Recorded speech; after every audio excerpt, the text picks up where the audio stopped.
Hello students, I am sure it must have been a cakewalk for you writing the cyclic structure of glucose. On similar grounds, we are today going to learn how to write the cyclic structure of fructose.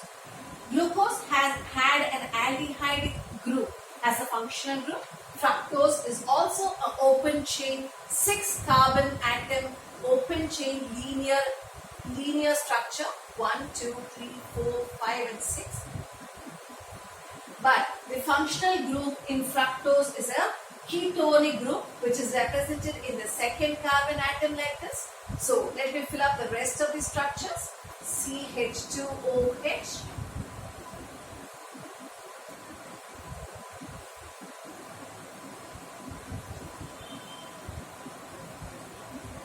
So this is the structure for fructose with CH2OH, a ketonic C double bond O in the second carbon atom against the aldehydic CHO group in the first carbon atom of glucose, and I have a third carbon atom, and the rest of the structure resembles glucose. From the third to the last sixth carbon atom, it resembles glucose. Now on similar grounds, let us now work the cyclic structure of fructose by arriving at a heavy ketal structure. Why a ketal? Because fructose has a ketonic functional group in addition to 5 alcoholic groups 1, 2, 3, 4 and 5.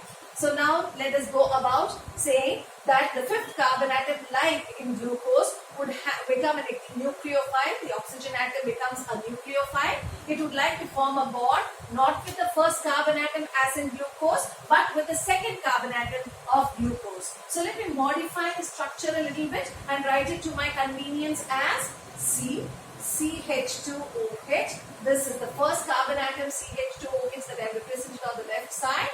A double bond O, C. This is the third carbon atom. This is the fourth carbon atom. This is the fifth carbon atom. And this is the sixth carbon atom. So you see, I have just brought this CH2OH first carbon atom to the left side of the second carbon atom and represented the structure here. So now the fifth carbon atom, oxygen, becomes a nucleophile. A nucleophile is something rich in electrons. It is going to transfer its electrons to the first carbon atom to form a bond. So let us represent that as CH2OH, double bond O, COH and H, CH and OH, CH with a oxygen bond and a hydrogen. You must recall or remember that I put a positive charge on oxygen because the oxygen has given its pair of electrons to form this bond between O and C, oxygen and C.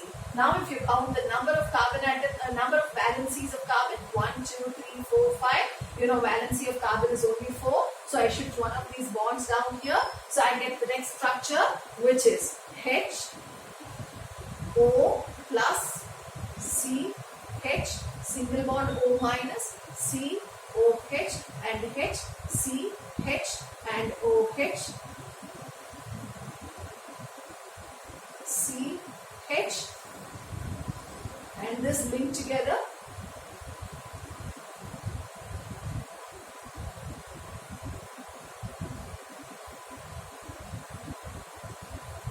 And CH2OH. I hope this is clear to you. Since the last structures that I explained in glucose, they are on similar grounds that I am explaining. So now, let us now shift this bond here so that the structure now becomes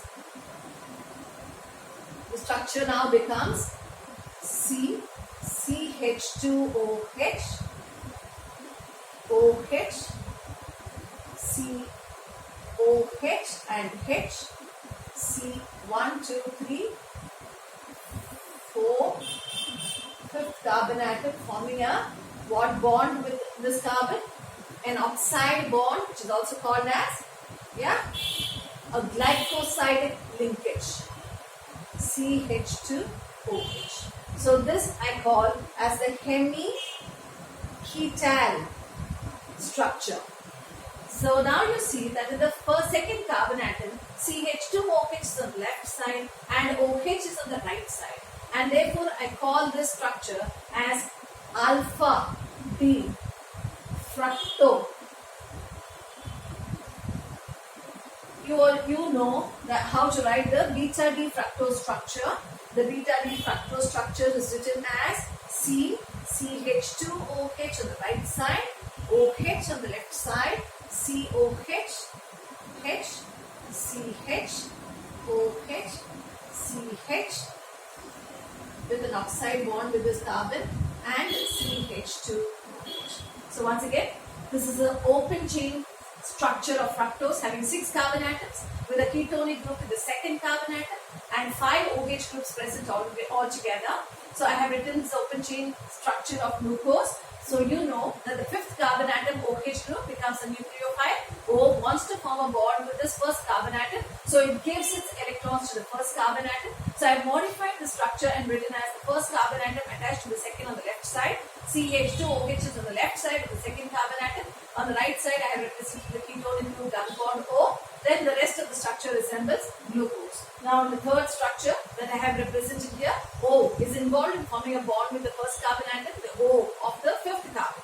5th carbon atom oxygen gives its electrons to form a bond between O and carbon. So it acquires a positive charge because it is a donor, and this H is attached to this double bond because the carbon atom becomes 5 in bonds. It needs to be only 4. So this bond shifts to oxygen. So I put a negative charge here and the structures are represented like this. This H would like to attach itself to this O minus to form OH, and therefore I have represented this structure. The positive charge disappears because this electron pair between hydrogen and oxygen shifts to oxygen, giving back the electron pair that it has donated in the previous step. So this structure, which has a CH2OH on the left side, OH on the right side, is called on the second carbon atom, is called as hemiketal structure or alpha D fructose. And the beta D fructose structure is written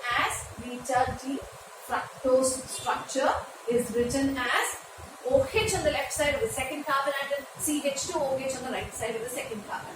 And this is how the structure is represented. Now let us go to write the cyclic structure similar to that of glucose that we wrote in the previous class. So I need only these two structures, the alpha D fructose and the beta D fructose structure, in order to represent the cyclic structure. You must understand, similar to glucose which had a pyrene 6-membered ring.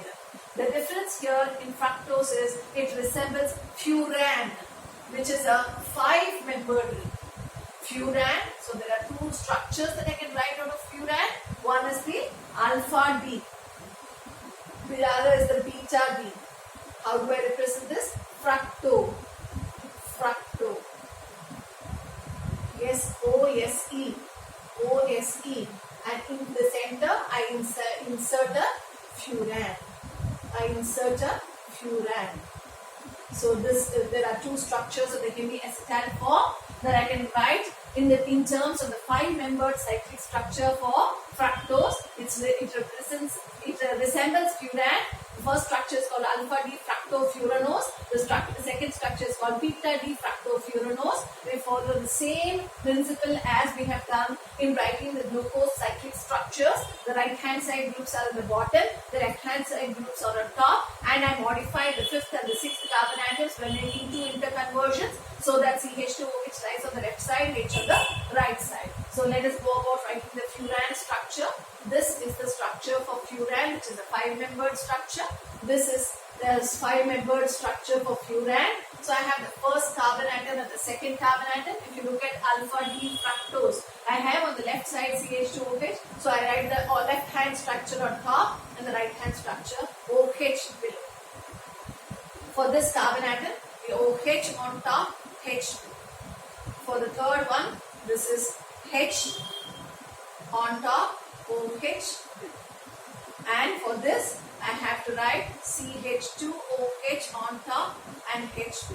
Because I have made the 2 interconversions, just as a recap, I would like to teach you the 2 interconversions that I made. I had the 5th and the 6th carbon atom. This is the 5th and this is the 6th carbon atom. I made an interconversion between these two so that I got this resultant structure as, and this is the glycosidic linkage. I had this and a CH2OH over here, and this is a glycosidic. Next interchange that I made is between these two, so that I got a structure line C, CH2OH, H, and this goes on top. So I have put, because it's on the left side, I have put this CH2OH on top and H2. So this is the first carbon atom, this is the second, this is the third, this is the fourth, and this is the fifth, and this is the sixth. Now the only change that I make in beta D fructofuranose is, you know that already, I put the OH on top, CH2 below, and then OH here and H here, and then a H here and a OH here, and then a H here and a CH2OH. So children, I am sure you have understood how to write the fructose structure. You must only remember that the glucose structure resembles pyranose, pyran, and the fructose structure resembles furan. Thank you.